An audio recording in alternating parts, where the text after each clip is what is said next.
We welcome you all to our Griffins at Home virtual series. We wanted to provide an opportunity for graduates and friends of the university to get together in a time when we can't be together in person. And so we welcome you to this evening's session. We'd like to thank Charmaine Maddrey-Smith, who is going to be leading us this evening in conversation about emotional intelligence. And Charmaine is one of our adjunct faculty members on staff and has been with us for 10 years. She'll be teaching in September the Introduction to Accounting for our School of Graduate and Professional Studies. She has a background in team management and is the Director of Employee Engagement Training at Liberty Lutheran Services. She's the Vice President of our Alumni Association Board, and we're happy to have her with us this evening. So please help me welcome Charmaine. And Charmaine, if you'd like to take over. All right, well, thank you, everyone. Can everyone hear me? That's the beginning of a good evening. So thank you, first of all, Jana, for the very warm and gracious welcome. And thank you, everyone, for taking the time midweek in the evening on an actual nice evening to be a part of a series where we can at least get more information. We're really fortunate that our school is using technology in this method to allow us to continue learning on various levels.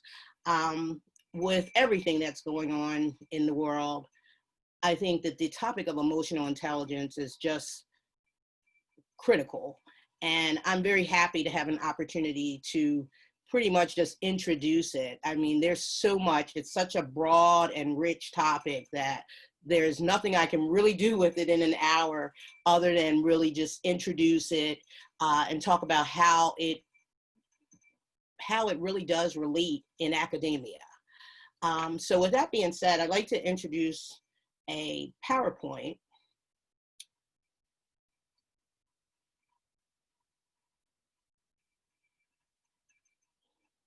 And I'm going to need, yes, okay. Thank you, Jana.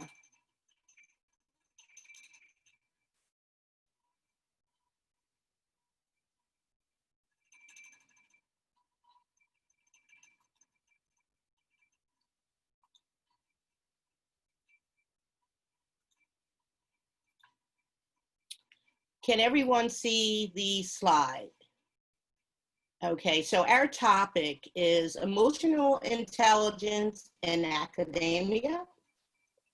Okay, so I just want to give you some background because this presentation is specifically for us at Gwinnett Mercy University. And I don't think that I would do us a service if I didn't start by speaking to our heritage. So our heritage is based on the traditions of the Sisters of Mercy, the Catholic order founded by Catherine Macaulay in Dublin, Ireland, back in 1831. Today, Gwinnett Mercy University carries on this spirit by infusing the Mercy charism into our teaching and our learning community. Mercy underpins our commitment to academic excellence and lifelong learning, our respect for the dignity of every human person, and our mission to educate the whole person, mind, body, and spirit. Through action and education, we aim to develop students who are professionally and personally prepared to promote compassion and justice toward those with less as they make a difference in their careers and communities. Giving focus to the rudiments of emotional intelligence is another way to prepare future distinctive Mercy graduates for a purpose-driven future. So I do have some outcomes, and basically when we're done in about 58 minutes, I'm hoping that your takeaways will be that you have gained a general understanding of emotional intelligence, but with a specific focus on the 5 elements of emotional intelligence, which we will look at. Also, be able to identify the differences between EQ and IQ. And then I have a few scenarios that specifically relate to education to help us to understand how important emotional intelligence is and how it can benefit an institution of learning. And then just to determine what some expectations are of instructors or administrators or deans and our students. And then just to discover the importance of emotional intelligence in your everyday life. So I want to give you a little bit of history because I'm not sure how familiar everyone is with the term emotional intelligence and how it came about. So it actually started in academia by a gentleman named Wayne Leon Payne. He was a graduate student who did a doctoral dissertation, and the title, included in the title, was emotional intelligence. Say 5 years later, two professors, John Mayer and Peter Salovey, published some academic journals, and they used the title emotional intelligence. And they basically were developing these tests to try to measure people's emotional intelligence and their literacy and so on and so on. And then 5 years after that, Daniel Goleman, who is a New York author and consultant, is the person that really brought emotional intelligence to life. And so I'm going to show you a quick video clip introducing Mr. Goleman, but also introducing the fact that he has claimed that emotional intelligence is a different way of being smart. So just bear with me a minute as I introduce this video.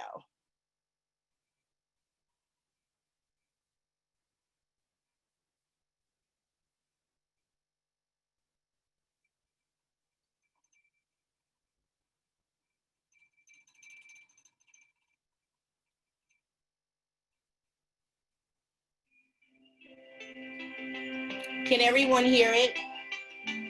Since I started writing about and researching emotional intelligence in business, I found that the data in support of it has only gotten stronger. I saw recently a study, this surprised me, engineers, software coders and so on, were evaluated by their peers, people who work with them day in to day, on how successful they were at what they do. This turns out to be one of the strongest predictors of success in any field. And that was correlated with their IQ on one hand and their emotional intelligence on the other. And when I say emotional intelligence, they were evaluated on a 360 that looks at all 12 of the key emotional intelligence competencies and that distinguish star performers from average. The surprise was this: IQ correlated zero with their success as rated by peers. Emotional intelligence correlated very, very highly. Well, why would that be? Well, consider this. In order to be an engineer, you have to have an IQ about a standard deviation or more above average. That's an IQ of about 115 or so. And another recent paper shows that there's no relationship between career success and an IQ above 120. The reason is this: there is a strong floor effect for IQ in any role. All engineers have an IQ of 115 or more. So the range of variance is very reduced for IQ and success. Emotional intelligence, however, varies radically. So emotional intelligence means how well you manage yourself. Can you work toward your goals despite obstacles? Do you give up too soon? Do you have a negative outlook or a positive outlook? These are all emotional intelligence competencies that matter for success. Then there's the relationship competencies. Can you tune into other people? Do you notice other people? I remember hearing about two MIT grads who went into a giant tech company. One of them went around to other members of her team and asked, "What are you doing? How can I help?" The other stayed in his office and wrote code all day.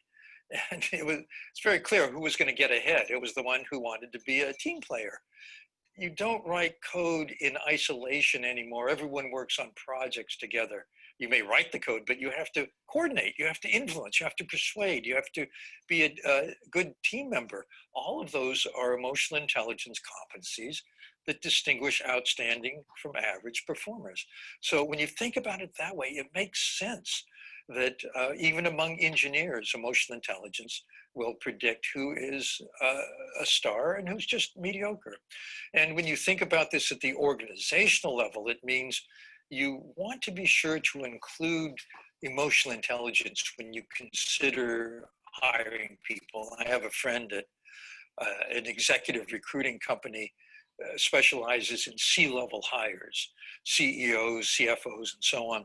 And they once did a study internally of people they had recommended who turned out to be bad and were so bad they were fired.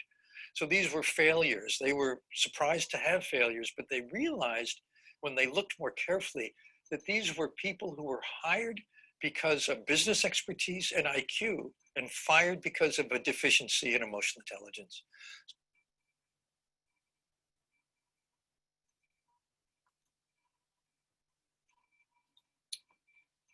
So just hearing that, it really does give us a framework for why emotional intelligence is so important.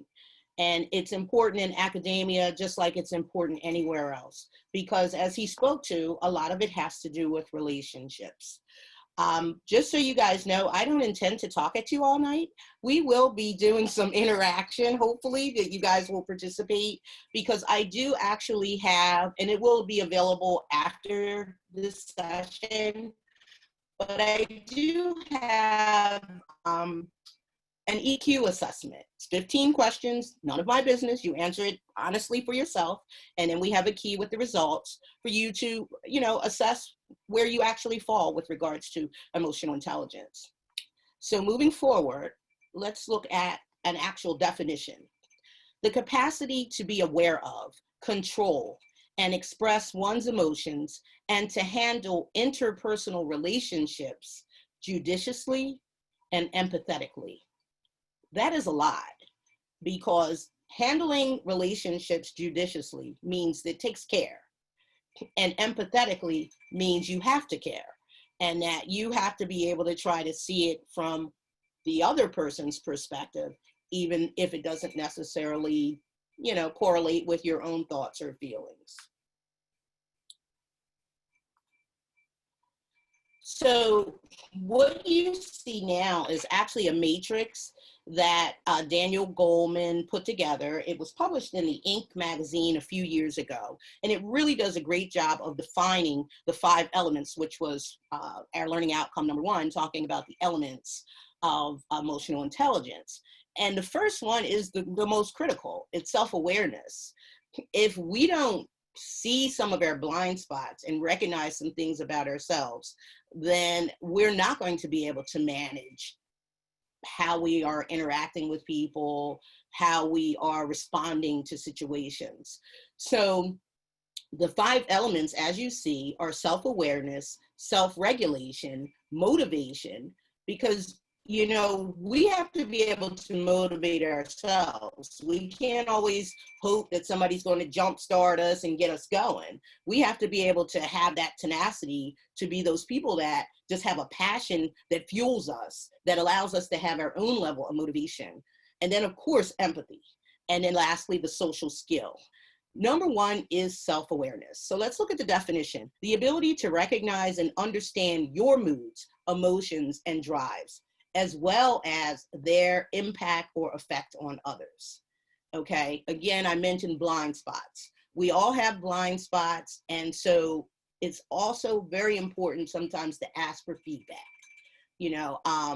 My husband passed 8 years ago this month, and oftentimes during our relationship, we were together for almost 20 years. I would just say to him, "Are you happy?" Because after all, I thought I was fabulous, but perhaps he had a different thought. And so asking for feedback is a great way to give you some honest assessments of yourself. And the characteristics of self-awareness is being self-confident. And again, a realistic self-assessment. Okay, and then self-deprecating sense of humor. Like, laugh at yourself. You did something ridiculous and you're just like, I can't believe I did that. Don't fall apart about it. Laugh about it. It's just an opportunity to perfect the game and to do it better the next time. But again, it's easy to say that.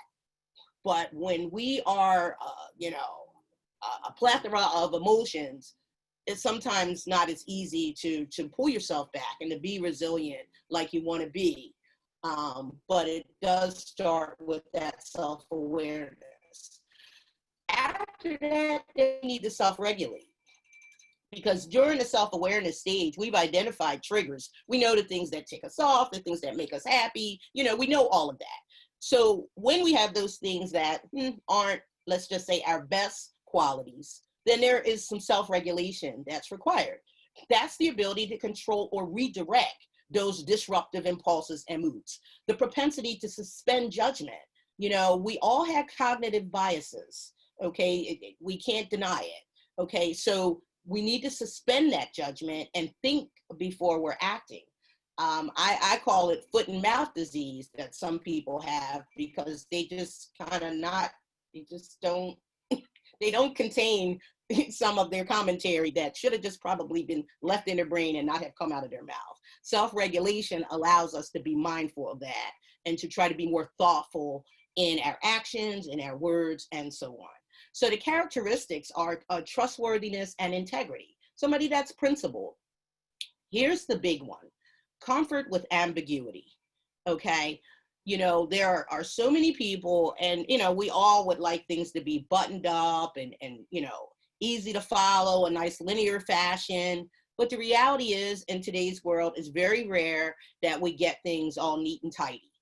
A lot of times, you know, somebody asked you to do something, they didn't give you any directions, or they gave you directions that were applicable 100 years ago, and they mean nothing to you now, but there you are, the person that's supposed to figure it out and make it work. Well, comfort with ambiguity is important. A person that has a heightened emotional intelligence immediately relies on the fact that they are expert at something. The way that you can have comfort with ambiguity is because you know that you're expert at something.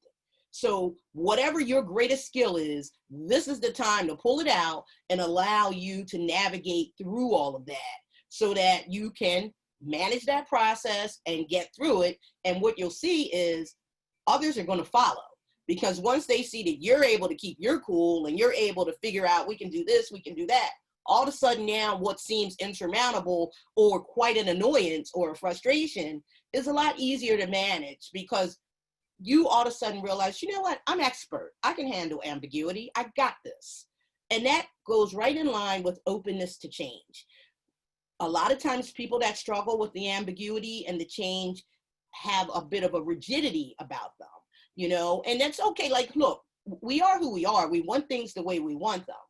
But if if we have the opportunity to, you know, enhance our social skills and enhance ourselves to have better outcomes with people and in situations, then it's to our benefit to learn how to be more nimble and to value, you know, learning how to be a little bit more flexible. I can tell you this, it's a lot less stressful. Then getting into motivation. You know, the definition: a passion to work for reasons that go beyond money or status, a propensity to pursue goals with energy and persistence. Again, you know, it's wonderful to have people in your corner that are rah-rahing you on and, like, you know, really have you feeling great and wanting to do everything you can do.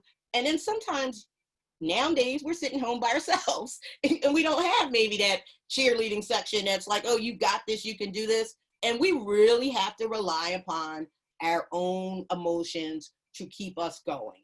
And it's just important to be able to realize, be fueled by your own passion.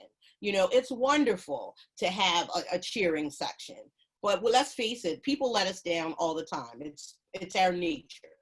So it's important to be able to lift your own self up and recognize the gifts that you have, and then use them to keep you motivated. The characteristics say that you have a strong drive to succeed, you know, optimism, even in the face of failure, and then organizational commitment. It all speaks very clearly to a person who has a heightened emotional intelligence. And then this one is the biggie, the empathy, because this is where now we're looking at how we interact with others. And a lot of times people will confuse empathy with sympathy, but the reality is empathy is very different, because empathy is where you're positioning yourself to feel what someone else feels and to but imagine what they must be going through versus just, you know, having a heartfelt concern for a situation that someone is going through. Basically, I always like to say that what kind of differentiates the empathy from the sympathy is that there's a heavy dose of compassion that goes along with empathy.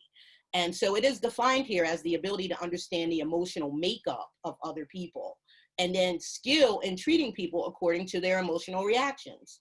So as an instructor, and I see some faces, there's quite a few instructors that are here, you know, we all know that every student's different. And so having that ability to try to assess how the student may respond when we tell them, I'm so sorry, you blew that deadline, or, you know, that grade is the grade you earned, and so on and so on, you know, we still want to make sure that that conversation comes across where the person's dignity is in check.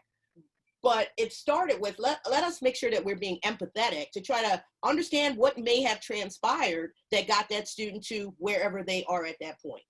So the characteristics are that there is an expertise in building and recognizing and, you know, working with talent. You have a cross-cultural sensitivity, and cultural sensitivity today is so critical. And then a service to clients and customers. And I look at it like this: our students are our customers because we want people to enroll in our university.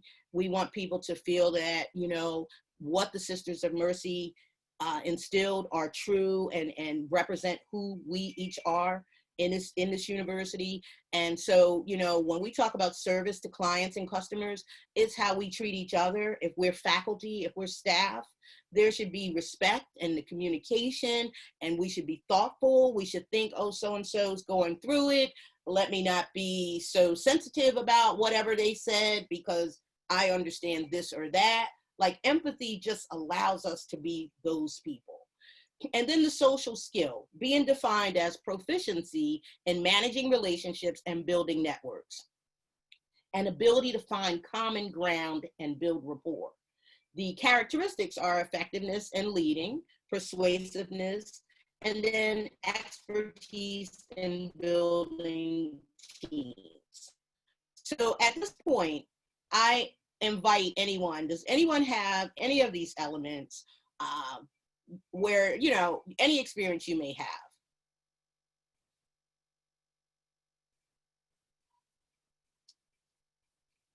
I can't see if anybody's raising a hand or doing anything, so.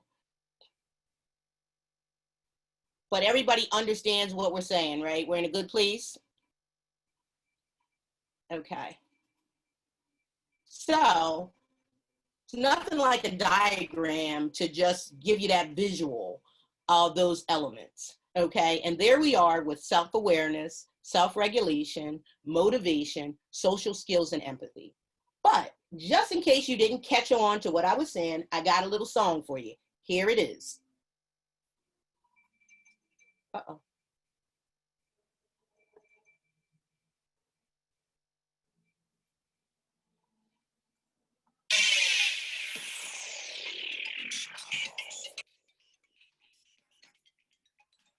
Pay attention to the lyrics.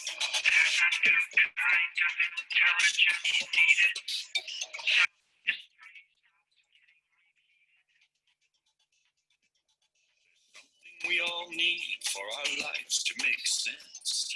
It's called emotional intelligence. You might hear it called EI or EQ. What it is emotional literacy for me and for you. Emotional intelligence develops the mind and helps us make sense of our feelings inside.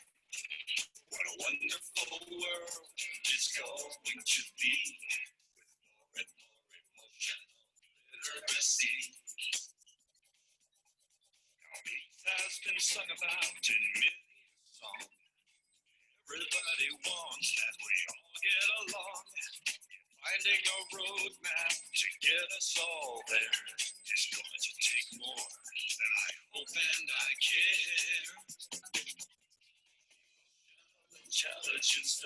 develops the mind and helps us make sense of our feelings inside.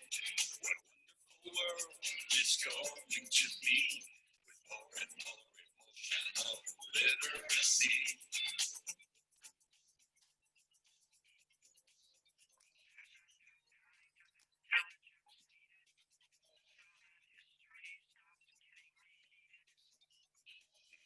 Feelings is what it's about, without stuffing them down or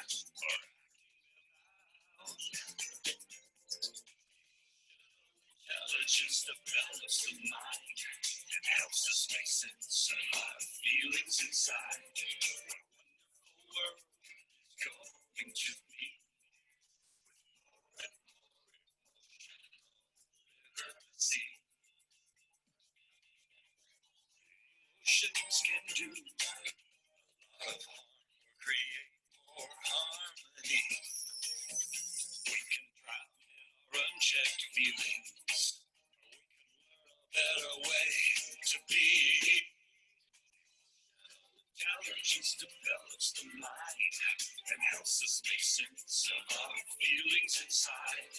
What a wonderful world it's going to be with more and more emotional literacy. Emotional intelligence develops the mind and helps us make sense of our feelings inside.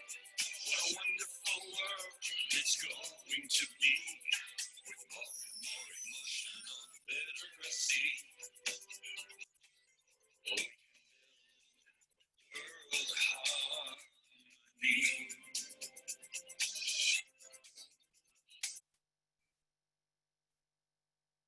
You get it? We okay now? You got the song? I hired these people specifically for you. So obviously emotional intelligence is pretty important when people are singing about it. That's all I'm going to say. But again, it really is an important topic.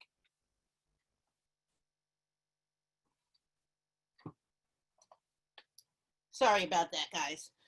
It really is an important topic, and it's one that it can benefit all aspects of our lives, and that's why we want to talk about it as it does really in academia. So here is another way to look at those elements. And you can see that what we've done is we've kind of broke down those elements into, you know, your self side and your social side, and then the recognition, which is all about the awareness part, and then the regulation. Okay, so you see self-awareness as emotional self-awareness, like we talked about, an accurate self-assessment, your self-confidence. So this is everything that we kind of talked about when we looked at his matrix. But relationship management, this is where, as instructors, we're looking at, you know, how we're influencing our students. You know, I'm looking at a wonderful former student of mine that's on this call. And, you know, yes, we had such a fabulous experience. She was absolutely one of my best, I can say it now, students. And, you know, but I realized that I had an influence. You know, I was representing Gwinnett Mercy University as well as representing myself. And I had an opportunity to influence this student to want to be committed to not only her studies, but also this university. So relationship management is the developing others, you know, being inspiring. You know, we all need to operate in our gifts. We're not cookie cutter. So, you know, don't try to mirror somebody else, be authentic you. And you'll be surprised how inspiring that can be, because people can tell when you're not unique, you're not authentic, you know. And then being able to manage conflicts, you know, fortunately, I haven't had many situations where I've had students in conflict, but, you know, the discussion board forum is a perfect opportunity where some conflict could come about, especially in today's ultra sensitive environment where so many topics, you know, can go one way or the other. We really need to be able to manage relationships. And again, emotional intelligence comes into play there. teamwork, collaboration, being a change agent or change catalyst. So before I move forward, I offer again, is there anyone that has a story, has anything that they want to share with the group for the better of the group, where they can see where emotional intelligence would have helped or did help a certain situation? Does anything come to mind? And Jana, I don't know if you can see differently than what I can see, if someone is trying to speak or anything. I don't see, I'll pull up the grid, Charmaine. If anybody, feel free, anyone, to either unmute yourselves or raise your hand or send a message through the chat box at the bottom. Whatever you feel most comfortable with would be just fine. Great. Okay, so now, like I said, having looked at this, let's move into a comparison of IQ and EQ. So when you're talking about the definition or the meaning of IQ, which is our intelligence quotient, basically it's that number that's obtained from standardized intelligence tests representing a person's ability of logical reasoning. EQ, however, refers to an individual's level of emotional intelligence, which is represented by scores obtained in a different standardized type of test. What IQ measures is your general intelligence, whereas your EQ is measuring emotional intelligence. IQ is basically acquired through inborn abilities, whereas EQ is learned and it can be improved. IQ is basically your ability to learn, understand, and implement knowledge, logical reasoning, abstract thinking, whereas EQ is an ability to recognize, control, and express one's own emotions, perceive and assess another person's emotions. And that's where sometimes we miss the mark when they say, a person missed the cues. Like if you're a teacher in an environment where you've been, teaching for 50 minutes, an hour, and you notice half the class is asleep, I think that's break time. But if you miss that cue and just, keep on talking, you're not quite as in tune with others' emotions as perhaps you should be. And then ensures under IQ that there's success in school, whereas EQ actually ensures more success in life. Lastly, recognizes under IQ that people with the high intellect, common sense, and mental challenges, whereas EQ recognizes leaders, captains, managers, and people with social challenges.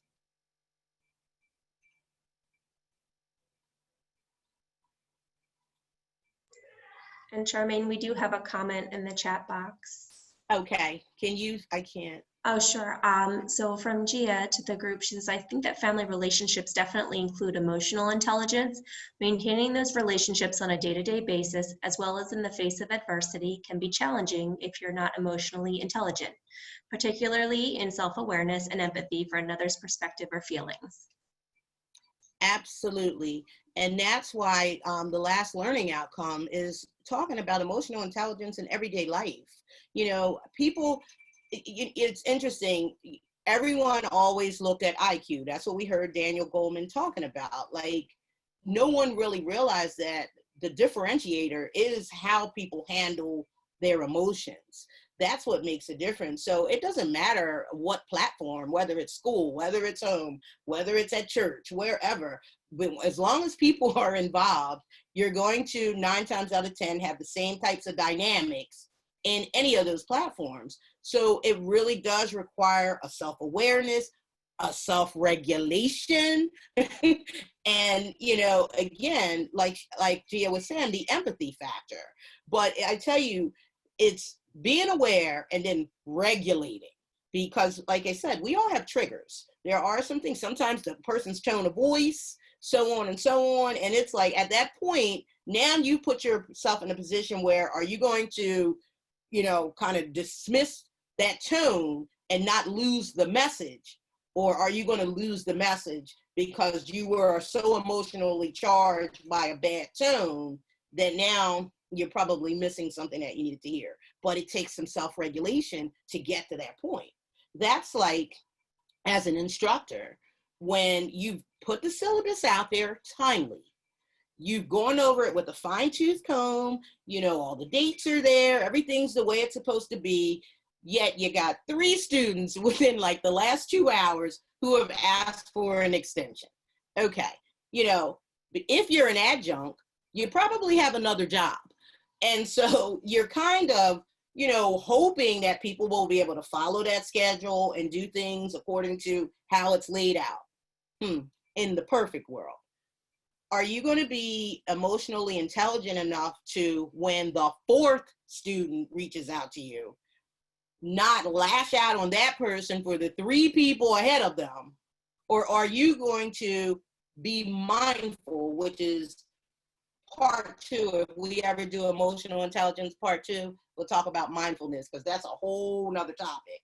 But be mindful enough to just deal with that person. Let's stay right in the present, this person's situation. And like Gia said, let me have the empathy, because what's driving this person's situation, number 4, that person, he or she, has nothing to do with the other 3.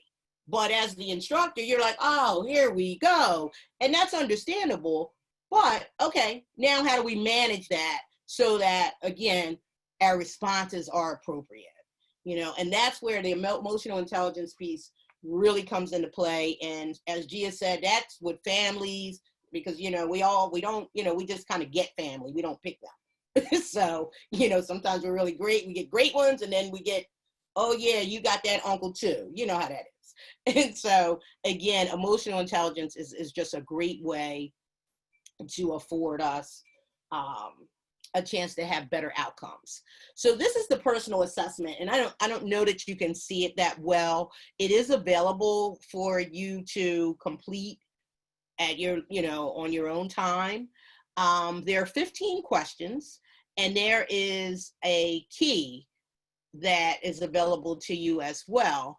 Once you calculate your points. So for letters A, B, and C, in each question, they have a different point value. And once you tally up your totals, if you're in range this to this, you know, you considered average or exceptional or lower, so on and so on. And whatever you rank, because I hope that everyone does actually take the time to take this assessment, whatever you rank, I think it's a great step in self-awareness, because it kind of makes you stop and say, wow, I wonder why I didn't realize I see things that way, or, you know, whatever the case is. And it's just a step in the direction of, you know, moving forward in the area of emotional intelligence. So what you don't want to be are these good folks. These folks here, these are those ones that need a heightened EI, you know, the know-it-all. Okay, if you're no longer teachable, why are you breathing? Anyway, and then there's the passives, okay? And then there's the dictators, and then the yes people. Oh, give me a break. Everything can't be yes. And then there's the no people. Okay, are you familiar with pessimism? You know, again, and the gripers and so on. Every one of these lovely folks are definitely people that need to spend a little bit more time learning about emotional intelligence and how it can actually enhance, you know, their lives. Because the truth of the matter is, in every one of those people that we see, there's some level of an insecurity that is causing them to feel like they have to be the one to know it all, and, you know, or I just want to go along with the crowd because I don't want to be the outcast or whatever. There's something that's driving that they're not as strong and confident about themselves as they could be. And emotional intelligence, if we saw it, one of the characteristics of self-awareness is having self-confidence. And so again, every one of these lovely folks just, you know, need a little work, and we all do, but, you know, some of us need a little more than others. So now here are some of the scenarios that I just was hoping that any person may want to join in and talk about. But emotional intelligence and learning institutions. Here are some of the things that perhaps we could get. You know, a poorly written email, okay, and then you have demands. Excuse me? I'm sorry, could you at least take the time to try to articulate a well-written email if you have demands in it? So if I'm emotionally intelligent, I'm going to try to sift through the poor writing to try to grab what is the message. The person took the time to write. Okay, so apparently, again, this trying to understand someone else's emotions. Apparently something's important to them. Okay, so let me try to sift through and figure out what they're trying to say, and then be able to respond to them in a way that is polite and with diplomacy. Okay, emotional intelligence, that's where that whole self-regulating, because let's face it, you get a poorly written email and it's got demands, you got some self-talk going on, okay? and you know, just keep it to yourself though, keep it to yourself. But again, this is an opportunity if we are in academia, because this can happen, okay? But we need emotional intelligence to make sure that however we communicate back is appropriate. Again, I talked about the several students requesting a deadline. Okay, don't take it out on that very last student because you're annoyed because you've had like this group of students all of a sudden coming at you at probably the worst time of your week. You got all this other stuff going on because let's face it, that's when everything else happens. And you got to be able to manage those emotions and you know, and keep yourself motivated when sometimes you feel deflated. I mean, COVID has been the perfect opportunity for people to really exercise emotional intelligence, because with every day seeming the same, and I can't tell if it's a holiday or a weekend or a weekday or, you know, and is it okay to go out or is it not? And where's my mask or where isn't it? And, you know, like this has been, it's taken a lot to keep yourself motivated. Like, you know, some of us have families. John is sitting outside trying to let everybody else do what else they need to do. I mean, the fact is, like, emotional intelligence, we still got to be able to do this Zoom call, do the things that we need to do, keep ourselves motivated, respond to people properly, regardless of what is going on in our world, and being cognizant that, hey, we don't know what's going on in theirs. This is what emotional intelligence allows us to do. The grade change request. Somebody wants to argue you down about a grade, blah, blah, blah. You know, it's easy to be like, you earned it, that's on you. But you still want to make sure that you're empathetic. You want to take the time to hear the person out. You know, be courteous. Always be courteous. You know, again, you post your late assignment policy. It's been disregarded blatantly, but now they're coming to you. Can I get to resubmit it? Do I just, you know, show them, you know, that I don't have the mercy that the sisters wanted me to have? Or, you know, and I'm not saying don't hold people accountable, because that's very important, okay? But it's a way to communicate with every person where there's still dignity. A person still feels that they've been coached and not like, you know, told off or treated in a way where, you know, they would never want to come to you again. So again, these are just some scenarios, you know, non-responsive to emails, you know, people that continually submit homework with half of the assignments missing, this, that, and the other. You know, it takes an emotional intelligence to be able to respond the way that we should respond, with the right level of empathy, the self-control, and compassion. So here's some expectations, okay? When I'm looking at the school, I'm always considering my instructors, the administrators, and everyone other than a student as the leaders, okay? Because these students, they're here to learn. So the rest of us, we have to be willing to try to teach them something. And so my expectation is, from an emotional intelligence perspective, I expect students to be focused communicators. Okay, if you're not going to be able to submit an assignment on time, then show yourself as committed to your education by sending a properly written communication or making a phone call, doing something to show yourself as focused and willing to communicate in a way that shows this schooling is important to me. Okay, and then there's resilience. Okay, resilience is not about endurance. It's about how you recharge, okay? Because we really shouldn't go through life just enduring, okay? Like that's a hard place to be. But how do we recharge? That's what resilience is, allowing us to get back in the game. And then we talked about empathetic. Okay, the other thing about empathy is there are 3 types of empathy. I want to fast forward and just talk to that.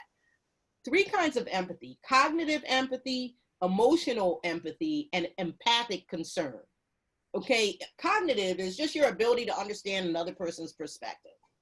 Emotional empathy is a little deeper, where you actually have the ability to feel what someone else feels. You know, any person that's lost, you lost someone, a loved one, a pet. You know, when somebody else has that, you can truly relate. You've been there. Okay, and then empathic concern is actually the ability to sense what another person needs from you.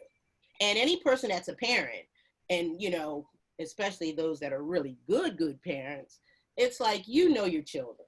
So, even at times when they don't actually say what they need, you know what they need. Okay, it's the same if you're a good manager, a good leader at work.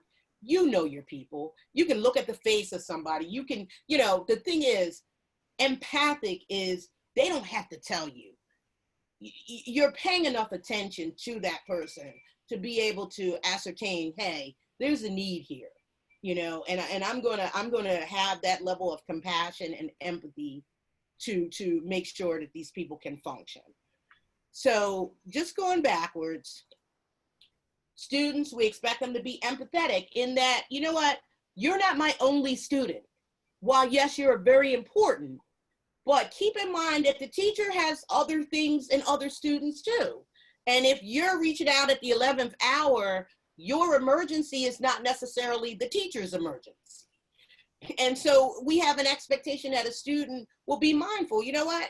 Let me be empathetic that maybe the teacher's in the middle of grading 100 different papers, and here I come with my tale of woe. Well, let me be empathetic that my teacher is going through some stuff as well.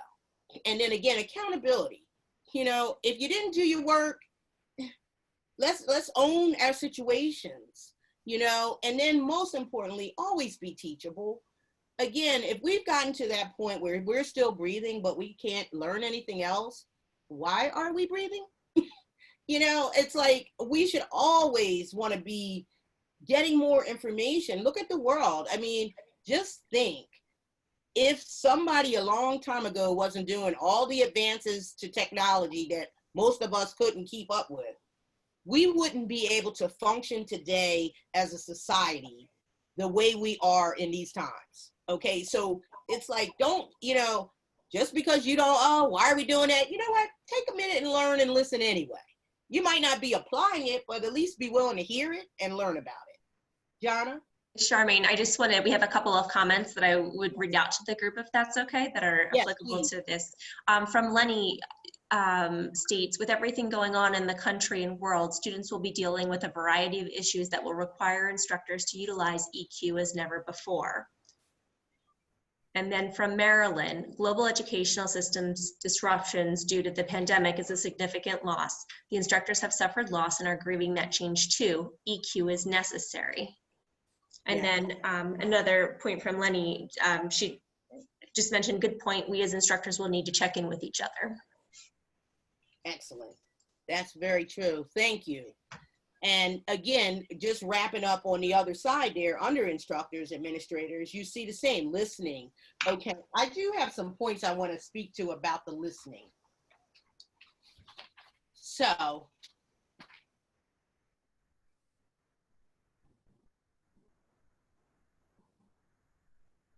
the listener should create a safe environment in which difficult, complex, or emotional issues can be discussed. Okay, so, if we do have students that are coming to us, again, being dismissive or, seeming annoyed in any kind of way is certainly not going to encourage them to feel that they can come to us and bring their issues to us. And like Lenny just said, like now more than ever, pardon me, we just don't know what we'll be facing. Resilience is about how you recharge. I mentioned that. But here's some things. Talk to yourself and give yourself a cognitive intervention. That self-talk is a good thing, I'm telling you, because if you do it to yourself, then you might not lash out on other people. So sometimes it's just good to bring yourself like, maybe I shouldn't be saying Okay, retrain your brain. Counter defeatist thinking with an optimistic attitude. Receive and unpack feedback. Disentangle the what from the who. Okay, let's just deal with that a minute. Disentangle the what from the who. So what we're saying here, because everybody's probably heard the whole don't shoot the messenger.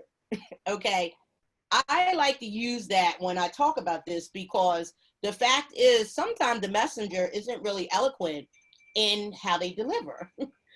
But that doesn't mean that that message wasn't an important message for us to receive. And so what happens is we become quite judgmental, and we're quick to turn somebody away or dismiss what they're saying because we don't like the way they're saying it. And it's really important, disentangle the what, okay, from the who, and just get the message. You know, the bottom line is receive and unpack feedback, because again, we have blind spots. And if we're going to really take self-awareness to where it needs to be, we're not going to get there alone. We're going to need some feedback to help us to determine that we are on point. And then rediscover you and your heroic mission, whatever that is.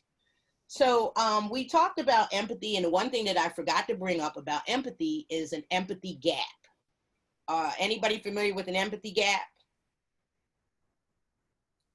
Okay, so here's the empathy gap. Something happened to you, something just happened to someone, okay? That same thing happened to you 2 or 3 years ago.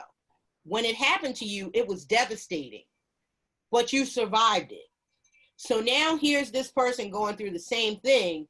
You're a little light on empathy because all you can remember is, well, that happened to me and I got through it, but you forgot the pain of how long it took you to get where you are today, okay? So keep in mind that sometimes we can have that gap where maybe we're not as empathetic or compassionate as we could be because we're kind of relating it to something that in our mind, oh, it shouldn't be that deep, but in reality, it is. And we can't speak to how someone else feels about something.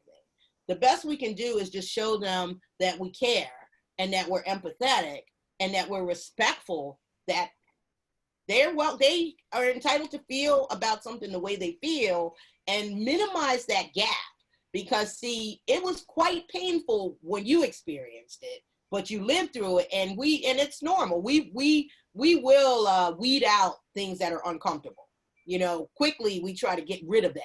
So it's easy to forget it was a painful experience. So don't let that gap get in the way of being as empathetic as you should be.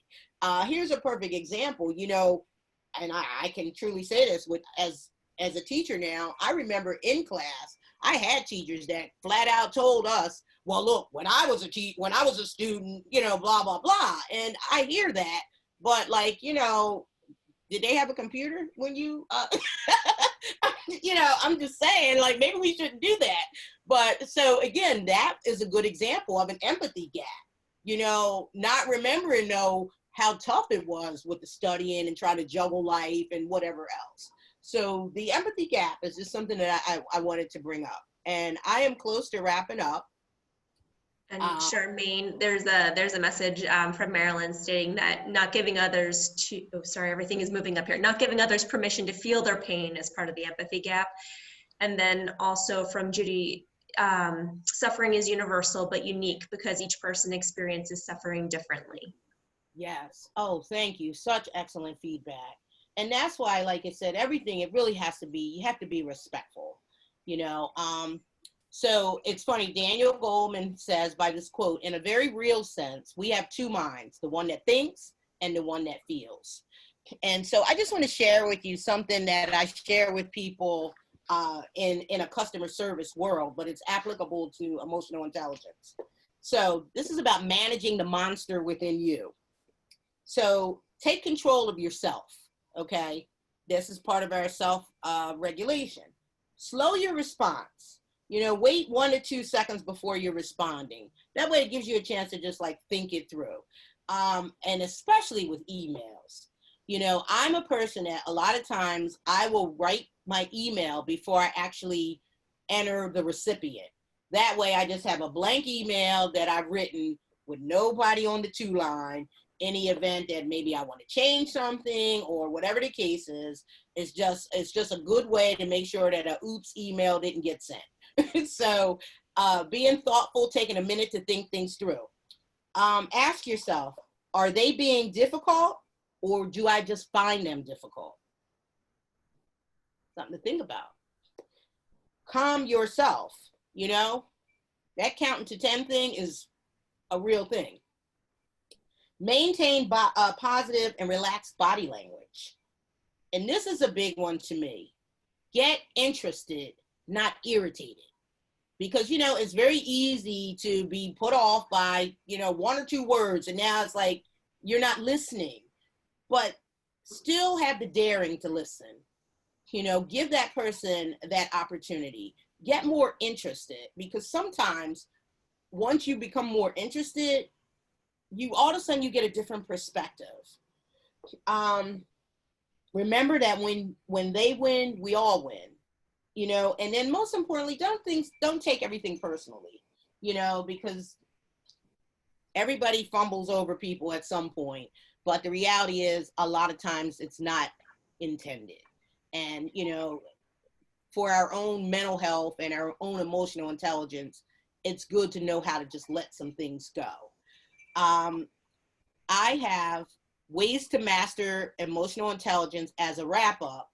But I have 12 things that I also want to share with you to remember.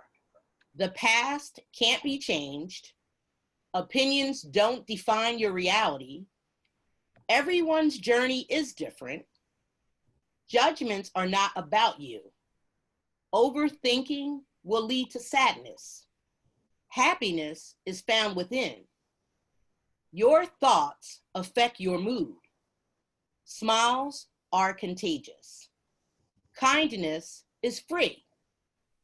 It's okay to let go and move on. What goes around comes around.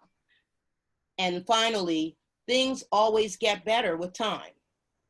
So ways to master emotional intelligence as listed here is to become more disciplined. You know, again, that regulation piece. Improve your enthusiasm. You know, don't wait for the world to motivate you. Motivate yourself. Find that passion that you have and let the world unleash it on the rest of us. Become more mindful and less judgmental. Okay. And now more than ever, people are starting to understand the importance of that cultural sensitivity and the sensitivities in general that we just need to have toward mankind, period. And then here's a new concept. You know, years ago, people started talking about, oh, work-life balance. Okay, but how about we consider work-life integration, okay? With work-life integration, what we're saying is we have some great skills. You know, those of us that are moms or dads or, you know, whatever the case is, the skills that you're using at home, being organized with things, how you do things, those are transferable skills that you can use in different areas of your life. So if you have some skill sets that work at home, integrate them into your work life, and it will make things better. So it's not always just about balancing, but it's also about integrating. You know, integrating is a way to not reinvent the wheel. Make sense? So this young man is going to sing you a song that's a little more upbeat, but I love it because he's a young guy and he's got a little sighting of Ariana Grande in there. And he is singing an emotional intelligence song about self-awareness. So I'm kind of going to wrap it up with that. I really appreciate the time that you guys have taken, and the comments, the quotes were excellent. I see Jana. Yes. We have a few more from Jacqueline. Sometimes empathy gaps occur when we spend time explaining why we understand what the person's experiencing due to our past experience. And then from Amory, that is true. When it comes to customer service, it's better to let the individual express themselves before you react or respond. And then from Tahara, inspirational quotes have helped me improve my EI. You don't drown by falling in the water, you drown by staying there, which is a quote from Edwin Lewis Cole. Happy Wednesday. Nice. Yeah. Okay. Like when we do emotional intelligence part 2, everyone has to be there. But it's so important. Again, I really like, I'm sorry I missed her name, but the person that spoke about the empathy gap, when you're not letting the person, just let the person hear that person. Let that person tell their story. Sometimes they just need to be heard. They don't want you to, tell them all the stuff you've been through and, just listen to them. Again, create that space where a person can feel comfortable, because then they will come back to you and you can hopefully help them navigate through challenging situations in a way that they feel respected, but they also feel valued and they feel included, which we know all of this is a big part of where we are today and where we need to keep going. Are there any other comments, Jonna, before I put this young man on?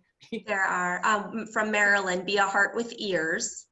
And then from Ruth, thank you, Charmaine, great class. Oh, thank you. All right, well, guys, you're going to love this fella. So I'm going to let him, in all his glory, tell us about self-awareness in his own way. Thank you again, everyone, too, for your participation.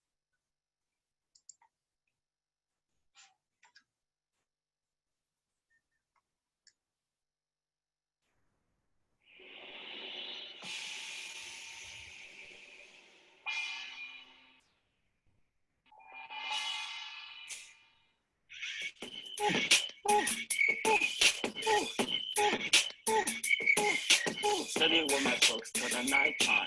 AP classes got me feeling like I'ma die. Homework gonna make me wanna cry. I'm just playing a task, God, let me buy. Rest in the D, you need to modify. Switching self-aware, reach a new high. Reach it.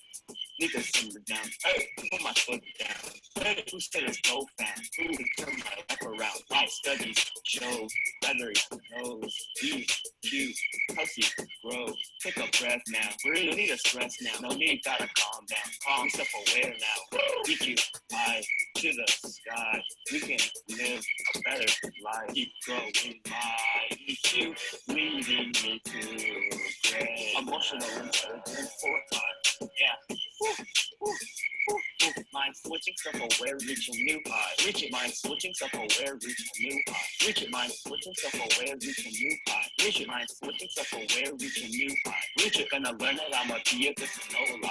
Some scholars read dreams that I must cry. Silent in some time, watch me flip it from a new guy. Flip it, learning some reading, lesson I'm learning, open my eyes. Study one check, yeah, music will show who I am. I don't get it, yeah, I'm stunned, I gotta reflect. Music help, open up, moving on to next week, where I learned who I was, unexpressed, it was me. Such a toll on me, like enough slept and angered me. Sleep, speaking of angry, pushing my buttons with strategy. 3, ignorant, rich, dishonest, whoa, winding up my gears, letting people go. Keep going, I EQ, leading me to great. Emotional intelligence for time, yeah. Mind switching self-aware, reach a new high. Reach it, mind switching self-aware, reach a new high. Reach it, mind switching self-aware, reach a new high. Reach it, mind switching self-aware, reach a new high. Mind switching self-aware, reach a new high. Reach it, mind switching self-aware, reach a new high. Reach it, mind switching self-aware, reach a new high. Reach it, mind switching self-aware, reach a new high. Reach it, mind switching for some time, reach a new high. EQ is the gatekeeper, let the new fly. Who's trying to take my mind? You a bad guy. Of course I gotta keep myself no goodbye. Self-aware, know my worth, and I got no life. And eliminate EQ is needed for life. Plays a role in your future to help perform. You need to understand the motion, that's the right road. Why you keep looking at me? I feel like problematic.